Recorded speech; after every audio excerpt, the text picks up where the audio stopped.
സ്വർഗസ്ഥനായ ഞങ്ങളുടെ പിതാവേ, അങ്ങയുടെ നാമം പൂജിതമാകണമേ. അങ്ങയുടെ രാജ്യം വരണമേ. അങ്ങയുടെ തിരുമനസ് സ്വർഗത്തിലെ പോലെ ഭൂമിയിലുമാകണമേ. ഞങ്ങൾക്ക് ആവശ്യമായ ആഹാരം എന്ന് ഞങ്ങൾക്ക് തരണമേ. ഞങ്ങളുടെ കടക്കാരോട് ഞങ്ങൾ ക്ഷമിച്ചിരിക്കുന്നത് പോലെ ഞങ്ങളുടെ കടങ്ങളും പാപങ്ങളും ഞങ്ങളോടും ക്ഷമിക്കണമേ.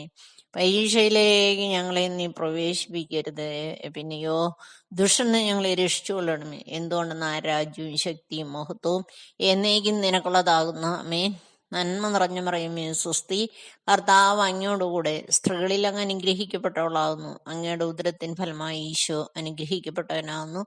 പരിശുദ്ധ മറിയമേ തമ്പുരാന്റെ അമ്മേ, പാപികളായ ഞങ്ങൾക്ക് വേണ്ടി ഇപ്പോഴും എപ്പോഴും ഞങ്ങളുടെ മരണസമയത്തും ദൈവം തമ്പുരാനോട് അപേക്ഷിച്ചു കൊള്ളണമേ. ആമേൻ. പിതാവിനും പുത്രനും പരിശുദ്ധാത്മാവിനും സ്തുതി, ആദിയിലെ പോലെ ഇപ്പോഴും എപ്പോഴും എന്നേക്കും. ആമേൻ.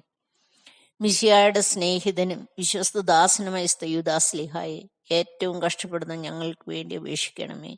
യാതൊരു സഹായവും ഫലസിദ്ധിയും ഇല്ലാതെ വരുന്ന സന്ദർഭങ്ങളിൽ ഏറ്റവും ദുരിതവും ഗോചരവുമായ സഹായം ചെയ്യുന്നതിന് അങ്ങേക്ക് വിശേഷവിദ്യയായി കിട്ടിയിരിക്കുന്ന അനുഗ്രഹത്തെ അങ്ങ് വിനിയോഗിക്കണമേ. ഞങ്ങളുടെ എല്ലാ ആവശ്യങ്ങളിലും വിശുഷ്യ ആവശ്യം പറയും അങ്ങേ സഹായം ഞങ്ങൾ തേടുന്നു. അങ്ങയുടെ ഭാഗ്യപ്പെട്ട യൂദാസ്ലീഹായെ അങ്ങയുടെ അനുഗ്രഹത്തെ സദാ ഓർക്കുമെന്നും അങ്ങയുടെ സ്തുതികളെ ലോകം മുഴുവൻ അറിയിക്കുമെന്നും വാഗ്ദാനം ചെയ്യുന്നു. ആമേൻ. ദൈവനാമത്തിന് മഹത്വം ഉണ്ടാകട്ടെ, എപ്പോഴെപ്പോഴും എന്നേക്കും. ആമേൻ.